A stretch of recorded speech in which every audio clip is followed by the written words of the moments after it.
ఏలూరు జిల్లా న్యూజివీడు నియోజకవర్గం న్యూజివీడులో sub collector office నందు గత 17 రోజులుగా నిరసన తెలియజేస్తున్న అంగన్వాడీలో న్యూజివీడు ప్రాజెక్టుకు చెందిన వసుంధర ఆదిలక్ష్మిలు మాట్లాడుతూ ఈ అంగన్వాడీ ఉద్యోగాల వలన మేము సంపాదించుకున్నది ఏమీ లేదని, బీపీ, షుగర్, థైరాయిడ్ లాంటివి మాత్రమే సంపాదించుకున్నామని, ప్రభుత్వం అందజేసిన నవరత్నములు తమకు అందడం లేదని, వారి ఆధార్ కార్డు కొట్టగానే ప్రభుత్వ ఉద్యోగులుగా నమోదై వస్తుందని, కావున ఇవి వర్తించవని అధికారులు అంటున్నారని, 17 రోజుల నుంచి తమ గోడు వెల్లబెచ్చుకుంటున్నా కానీ ప్రభుత్వం ఏమాత్రం పట్టించుకోవడం లేదని ఆవేదన వ్యక్తం చేస్తున్నారు.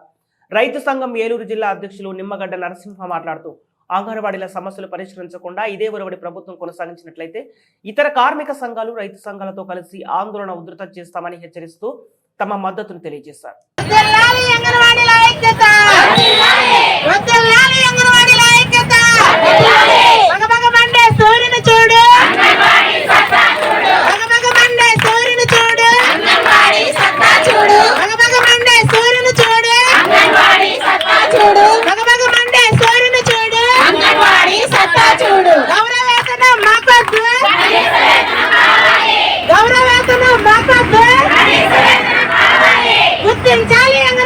ప్రభుత్వ ఉద్యోగులుగా ప్రభుత్వ ఉద్యోగులుగా అంగన్వాడీలకు కనీస వేతనం 26,000, అంగన్వాడీలకు కనీస వేతనం 26,000, అంగన్వాడీలకు తెలంగాణ కంటే ఎక్కువ వేతనాలు, తెలంగాణ కంటే ఎక్కువ వేతనాలు, సుప్రీంకోర్టు తీర్పు ప్రకారం గ్రాడ్యుయేట్, సుప్రీంకోర్టు తీర్పు ప్రకారం గ్రాడ్యుయేట్, సుప్రీంకోర్టు తీర్పు ప్రకారం గ్రాడ్యుయేట్.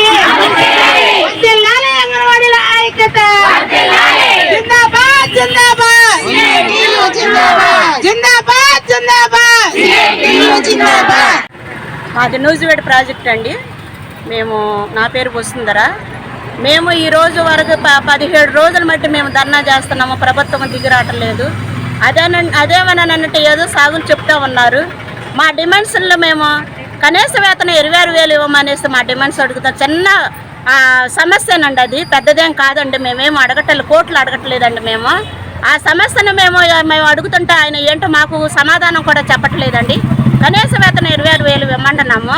సమాన పనికి సమాన వేతనం మేము అడుగుతున్నాము. కానీ మేము సుప్రీంకోర్టు తీర్పు ప్రకారం గ్రాడ్యుయేట్ అమలైంది. ఈ రోజు వరకు కూడా మాకు అమలు చేయటం లేదండి సీఎం గారు. ఈ రోజున సీఎం గారు అక్కజల్లులు, మహిళలు అందరూ నా అక్కజల్లులు అనేసేసాను. నన్ను ఎక్కడండి అక్కజల్లులు? మేమందరం రోడ్డు మీద పడి ఎన్నో రోజులు 17 రోజుల మట్టి మేము ధర్నాలలో పాల్గొన్నానంటే కనీసం మనం మమ్మల్ని స్పందించట్లేదండి సీఎం గారు. ఇది మా పద్ధతి కాదనేసి మేము అంగన్వాడీ వాళ్ళందరి తరఫున మేము మాట్లాడుతున్నాము. ఇది న్యాయమేనా నన్ను అడుగుతున్నాము. జగనన్న ఇప్పటికైనా కానీ కళ్ళు తెరిస్తే మా సమస్యలను తీర్చేదాకా మేము మా డ్యూటీకి మేము వెళ్ళమండి. మా పండగ కూడా మేము అందరూ కూడా మా అంగన్వాడీ వర్కర్స్, హెల్పర్స్ కూడా పండగ కూడా చేసుకోలేదండి. సీఎం గారు మా పండగ చేసుకుంటా మా కేక్ పెంచుకుంటా ఉన్నారు. మమ్మల్ని అంటే ఏడిపించుకుంటా మమ్మల్ని రోడ్ల మీద పడే ఉంటే మమ్మల్ని కనీసం కనికరం లేకుండా చూస్తున్నారు సీఎం గారు. కనీసమైన ఇప్పటికైనా కానీ సీఎం గారు దిగు వచ్చి మా సమస్యలను తీర్చేదాకా మేము ఈ సమ్మెలలో మేము ఉంటానే ఉంటామండి. అంగన్వాడీ వాళ్ళు సంపాదించింది ఏంటంటే అందరూ 4 ఏదో అంటారు చూసావు, ఉద్యోగం చేసి నువ్వేం సంపాదించావు అని అంటే బిల్డింగ్లు సంపాదించాను, ఎంత సంపాదించాను అనేది చెప్పుకుంటారు ఉద్యోగ మంత్రులు అందరూ. మేము ఈ రోజున అంగన్వాడీ వాళ్ళు వర్కర్స్, హెల్పర్స్ మేము సంపాదించింది ఏంటంటే 1 షుగర్ సంపాదించాము, మేము 2 బీపీ ఒకటి సంపాదించాము, ఇంకోటి ఏంటంటే మేము థైరాయిడ్ ఒకటి సంపాదించుకున్నాము. మేము రిటైర్డ్ అయిపోయిన తర్వాత మేము సంపాదించింది ఇదండి. మేము రిటైర్డ్ అయిన తర్వాత మా సమస్యలు మమ్మల్ని ఎవరు చూస్తారండి?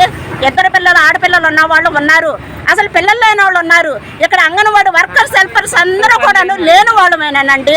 ఇక్కడ ఉన్నది అందరూ కూడాను లేని వాళ్ళమే. రాష్ట్రం మొత్తం మీద కూడాను లేని బిడ్డలమే. మేము అంగన్వాడీ వాళ్ళమంతా కూడాను లేని వాళ్ళమేనండి. మా సమస్యలు తీర్చే అంతవరకు కూడాను తీర్చపోతే కనుక ఈ సమ్మెను ఇలాగే కొనసాగిస్తామనేసి మా అంగన్వాడీ వర్కర్స్, హెల్పర్స్ తరఫున మేము తెలియజేస్తున్నాము. మీడియా వారికి నా కృతజ్ఞతలు. నా పేరు ఆదిలక్ష్మి అండి. న్యూజివీడు ప్రాజెక్ట్ నుంచి మాట్లాడుతున్న అంగన్వాడీ వర్కర్స్ అండ్ యూనియన్స్ తరఫు నుంచి. మేము సిఐటి యూనియన్ అండి. మేము 17 రోజులు, ఈ రోజుకి 17 రోజుల నుంచి సమ్మెలో పాల్గొన్నామండి. ఇప్పటికి 4 సార్లు చర్చలకు పిలిచారు జగన్ గారు, ఏమీ స్పందన లేదు. నిన్న ఎమ్మెల్యే గారికి వినతి పత్రం కూడా ఇచ్చి వచ్చామండి. అది కూడా అందులో కూడా ఎటువంటి స్పందన లేదు. ఇంకా పైగా మాకు నాడు నేడు ప్రోగ్రాంలో చేపిస్తున్నాం, స్కూల్స్ బాగు చేపిస్తున్నాం. మేము వచ్చిన తర్వాత 4,500 5,000 పెంచామని చెప్పి అంటున్నారు. మళ్ళీ సంక్షేమ పథకాలు అన్నీ వర్తిస్తున్నాయని చెప్తున్నారు. ఇప్పటికి వచ్చి ఎవరు ఇక్కడ మేము సంక్షేమ పథకాలు అయితే మాలో ఎవరికి రావట్లేదండి. ఎక్కడో ఒకడో ఇద్దరికో వస్తున్నాయని వాస్తవమేమో కానీ ఇక్కడ ఉన్న ప్రతి ఒక్కరికి అమ్మఒడి కానీ సంక్షేమ పథకాలు ఆయన ఇచ్చిన నవరత్నాల్లో ఎటువంటిది మాకు అమలు కావట్లేదండి. ఆధార్ కార్డు కొట్టగానే మేము అంగన్వాడీ ప్రభుత్వ ఉద్యోగం అని చెప్పి అందులో చూపిస్తాం వల్ల మీకు సంక్షేమ పథకాలు ఏమీ రావట్లేదని చెప్పి అంటున్నారు. దానికి తోడు ధరలకు అనుగుణంగా మా జీతాలు పెంచాలని మేము ఇప్పుడు 17 రోజులు అవుతుంది సమ్మె మొదలుపెట్టి. ఈ 17 రోజుల సమ్మెలో భాగంగా ఇన్ని ఉద్యమాలు చేశాం కానీ ప్రభుత్వానికి ఎటువంటి స్పందన లేకపోయేసరికి మాలో నిరుత్సాహం ఎదురవుతున్నా కూడా నేను ఈ సమ్మెని ఎలాగైనా సరే మా జీతాల పెంపుకి, గ్రాట్యుటీ పెంపు, రిటైర్మెంట్ బెనిఫిట్స్ ఇవన్నీ సాధించుకునే వరకు మేము ఎటువంటి దేనికైనా ఎదుర్కోవడానికి సిద్ధమేనండి. ఈ సమ్మెను మాత్రం మేము ఇప్పుడు ఆపడం లేదు.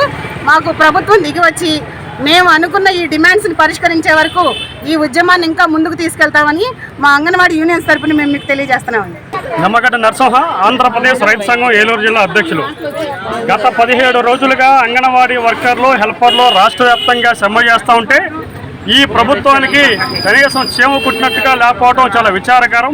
ఇప్పటికే దఫదఫాలుగా అనేక చర్చలు జరిపారు, కానీ ప్రభుత్వం ముందుకు మాత్రం వచ్చే దాఖలా లేకుండా పోతుంది. మరో పక్క పోటీ కార్మికులు తీసుకొచ్చి అంగన్వాడీ ప్రాజెక్టు స్కూల్ని సారాలు పాల్గొట్టే వైఖరి ప్రభుత్వం తీసుకోవడం చాలా దుర్మార్గమైన విషయం. ఇప్పటికైనా సరే రాష్ట్ర ప్రభుత్వం ఎలాంటి భేషజాలకు పోకుండా న్యాయంగా కోరుతున్న అంగన్వాడీ వర్కర్ల యొక్క సమస్యల్ని పరిష్కరించాలి. లేని పక్షంలో రానున్న కాలంలో అన్ని కార్మిక సంఘాలు, రైతు సంఘాలు అంగన్వాడీ వర్కర్లకి మద్దతుగా ఉంటే ఈ ప్రభుత్వానికి తాడోపేట తెచ్చుకునే రోజు కూడా వస్తాయి. ఈ లక్షలాది మంది అంగన్వాడీ కార్యకర్తలు తాడేపల్లి ముఖ్యమంత్రి క్యాంప్ ఆఫీసు ముట్టడిస్తే కనుక ఈ ప్రభుత్వానికి దిగజారుతనం అవుతుంది.